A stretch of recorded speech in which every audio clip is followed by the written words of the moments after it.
Well, at least meron tayong guidance kung anong gawain. Merong at least guide na ngayon kasi noon the first applicable ruling was Francisco versus House of Representatives, which, if my memory serves me right, decided on 2003. And then nandun yung Gutierrez versus House of Representatives, 2011 naman yun. And doon kasi nakasaad doon when is an impeachment complaint deemed initiated.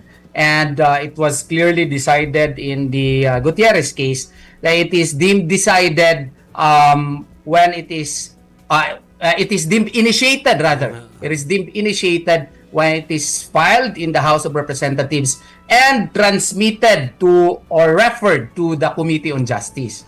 The date upon which the complaint is initiated and referred to the Committee of Justice shall operate as the effective date upon which the one-year bar rule shall be counted. Ngayon kasi ang nangyari dito sa kaso namin kay VP Sara, nandun lang sa Secretary General, tinulugan po yung first 3 impeachment complaints. Ngayon, it's very clear na meron palang additional reckoning upon which to count the one-year bar rule. Pag hindi yun inaksyonan within 10 session days, no, it may also start the counting of the one-year bar rule, or kung naaksyonan na yun, nandun na sa the complaint has already been referred to the to the Committee on Justice, no? Kung hindi yun ma-refer nga sa Committee on Justice, mag-count na rin yung one-year bar rule. Saka mayroon pang pang-tatlo.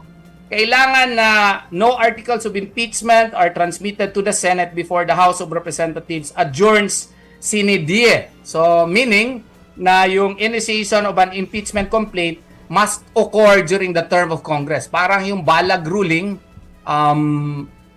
in-affirm ng Supreme Court dito na pag mag-initiate ka ng impeachment complaint of a particular Congress, like for example, the 20th Congress, dapat makarating yan sa Senado na nandun pa rin yung Congress na iyon. Parang ganun po ang additional na teaching po ng Supreme Court po dito. At saka marami pang mga ibang bagay. Dinifferentiate na may 2 kinds of impeachment dito, 2 classes. Number 1, those which are referred under Article 11, Section 3, Paragraph 2 and 3 of the 1987 Constitution. Yun yung may private complainant na nag-file ng impeachment complaint at saka inendorso ng miyembro ng House of Representatives or miyembro ng House of Representatives yung complainant. Yun yung first mode, at saka yung third mode, yung second mode rather, ay yung meron ng 1/3 ng members ng House of Representatives na nagka-agree na mag-file sila ng impeachment. Dinesisyon na at kinlaro ng Korte Suprema dito na sundin yung House rules nila under Rule 2 Section 2 na dadaan pa rin sa Committee on Justice. Dadaan pa rin sa Committee on Justice maski 1/3, mayroon kang 1/3. Why? Para ma-determine kung verified ba talaga yung complaint in accordance with the 1987 Constitution, para ma-determine na din kung may kopya ba lahat ng mga congressmen at na-assess pa nila yung kaso. Kasi para alam nila yung ginagawa nila at nabasa talaga nila yung complaint in accordance with due process.